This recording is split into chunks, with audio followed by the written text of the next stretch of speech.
அன்பு நண்பர்களே வணக்கம். நான் உங்களுடைய ஜோதிடர் வாஸ்து நிபுணர் ஸ்ரீராம் ஆதித்யா. இந்த ஆனி மாதத்தில் துளாராசி நேயர்களுக்கு பலன்கள் எப்படி இருக்குது அப்படிங்கிறத பார்ப்போம். துளாராசி நேயர்களுக்கு சாதகமான கிரகங்கள் என்னென்ன இருக்குது?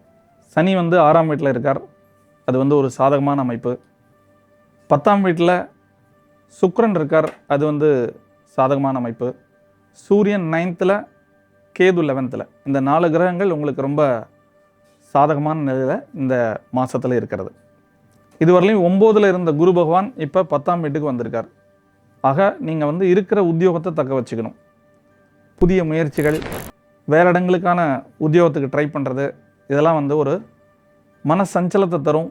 இருக்கிற வேலையில் சில மேலதிகாரிகளோட உடன் இருப்பவங்களோட பயணம் செய்வங்களோட கருத்து வேறுபாடுகள் வரும். ஆக அதெல்லாம் கலைந்து ஒரு நல்ல திடகாத்திரமான மனநிலையோட இருக்கிற வேலையை நீங்கள் தக்க வச்சுக்கிறதுக்கு முயற்சி பண்ணணும். அதே மாதிரி இடமாற்றம் எதிர்பார்த்துருந்தீங்கன்னா இடமாற்றம் நிச்சயமாக உருவாகும். ஏன்னா 6th Lord 10th இருக்கார், 6th பிளேஸை பார்க்குறார், அங்கே சேட்டன் இருக்கார். ஆக இடமாற்றம் விரும்பிய அன்பர்களுக்கு இடமாற்றம் கிடைக்கும். சொந்த ஊருக்கு அருகாமையில் போய் வேலை பார்க்கக்கூடிய அமைப்புகள் துளாராசினியர்களுக்கு இந்த காலகட்டத்தில் உண்டு.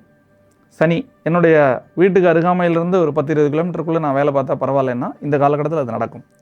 துளாராசினியர்களுக்கு அப்படிப்பட்ட ஒரு சிறந்த அமைப்பு. 5ல் ராகு இருக்கார். வெளிநாட்டில் உள்ள உங்கள் குழந்தைங்க உத்தியோகத்தில், கல்வியில், சம்பாத்தியத்தில் மிகச்சிறப்பான நல்ல செய்தியை இந்த மாதத்தில் உங்களுக்கு கொண்டு கொடுப்பாங்க. குடும்ப உறவுகளில் வார்த்தைகளில் ரொம்ப கவனம் தேவை. ஏன்னா வாரத்தினுடைய முதல் பகுதியில் செவ்வாய் 7ஆம் வீட்டில் இருக்கார். 2வது வாரத்தில் செவ்வாய் ரிஷபராசிக்கு போயிடுறார், 8ஆம் வீட்டை பார்க்குறார். இது பொருளாதாரத்துக்கு சிறந்த அமைப்பு. பணவரவு எப்படியும் இருக்கும். 10ல் குரு போயிட்டார், நமக்கு வேலையை தொந்தரவு பண்ணுவாரோ அப்படின்னு நினைக்கிற உங்களுக்கு வேலையில் கவனமாக இருந்தீங்கன்னா பணவரவை ரொம்ப சிறப்பாக இந்த செவ்வாய் கொடுத்துருவார். ஆனால் அதே செவ்வாய் 8ஆம் வீட்டிலேருந்து 2ஆம் வீட்டை பார்க்குறார். எப்பயுமே இந்த துளாராசினியர்கள் ஒரு சொல் சொன்னாலும் ரொம்ப சுருக்குன்னு இருக்கும். அதனால் இந்த காலகட்டத்தில் உங்கள் வார்த்தைகளில் ரொம்ப கவனம் தேவை. 11ல் கேது இருக்குது, 9ல் சூரியன் இருக்குது.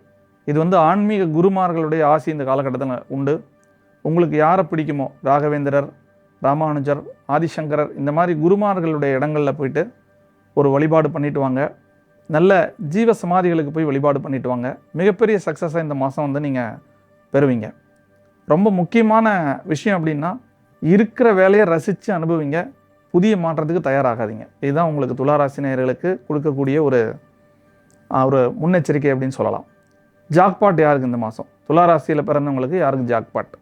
இசைக்கலைஞர்கள், குழந்தைகள், நடனக் கலைஞர்கள், இந்த மாதிரி இருக்கிறவங்க, குழந்தையினுடைய காப்பகங்கள் நடத்துகிறவங்க, இவங்களுக்கெல்லாம் இந்த மாதம் ஜாக்பாட்.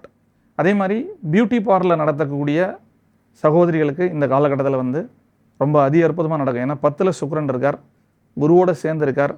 அதனால் நிச்சயமாக இவங்களுக்கெல்லாம் இந்த மாதம் ஜாக்பாட். அதிர்ஷ்ட தெய்வ வழிபாடு. மாதத்தினுடைய ஆரம்பத்திலையும் புதன் பலமாக இருக்கார், மாதத்தினுடைய இறுதி பகுதி வரை பலமாக இருக்கார். ஆக லக்ஷ்மி ஹயக்ரீவர் வழிபாடு, அவரை போய் வழிபாடு பண்ணும் பொழுது உங்களுக்கு மனசில் ஒரு திட சிந்தனை கிடைக்கும். சரியான முடிவை எடுக்கக்கூடிய ஒரு சிந்தனை கிடைக்கும். ஏன்னா எப்பயுமே ஒரு கடினமான காலகட்டத்தில் யார் சரியான முடிவை எடுக்கிறாரோ அவர் தான் வெற்றியாளர். அப்படி ஒரு சிந்தனை உங்களுக்கு வேணும்னா ஹயக்ரீவர் வழிபாடு ரொம்ப இந்த காலகட்டத்தில் துளாராசினியர்களுக்கு அவசியம். போய் அவரை வழிபட்டுட்டு வாங்க. அவருக்கு ஏலக்காய் மாலை சாத்துறது அவ்வளோ சிறந்த ஒரு நன்மையை தரும். ஏலக்காய் மாலை வழிபாடு போட்டு வழிபாடு பண்ணிட்டு வாங்க. அது மிகப்பெரிய மாற்றத்தை உங்களுக்கு இந்த காலகட்டத்தில் நீங்கள் எடுக்கிற முடிவுகளில் ஹயக்ரீவர் கூட நின்று எடுக்க வைப்பார். ஆரோக்கியம் அப்படின்னு பார்த்தா இஎன்டி சம்மந்தமான தொந்தரவுகள் இருக்கிறவங்க இந்த காலகட்டங்களில் முறையான மருத்துவ ஆலோசனை எடுத்துக்குங்க. உங்களுடைய ராசிக்குரிய நாதன் 10ஆம் வீட்டில் குருவோட சம்மந்தப்பட்டிருக்கிறார். ஆகவே முறையான மருத்துவ ஆலோசனை இல்லாமல் மருந்துகள் எடுத்துக்காதீங்க. ஏன்னா 6th Lord வலுத்து இருக்கார். அதனால் ஏதாவது ஒரு மருந்து மாத்திரைகளை நாமளே எடுத்துக்குவோம், அப்படி எடுக்காதீங்க. போய் முறையான மருத்துவ ஆலோசனை எடுத்துக்கிட்டு பண்ணிட்டு வாங்க. அதிர்ஷ்டமான நிறங்கள் என்ன பயன்படுத்தலாம்? எப்பயுமே துளாராசினியர்கள் வெள்ளை அவங்களுக்கு சிறந்த உடை. ஆக வெண்மை நிறங்களை இந்த மாதம் முழுக்க பயன்படுத்துங்க.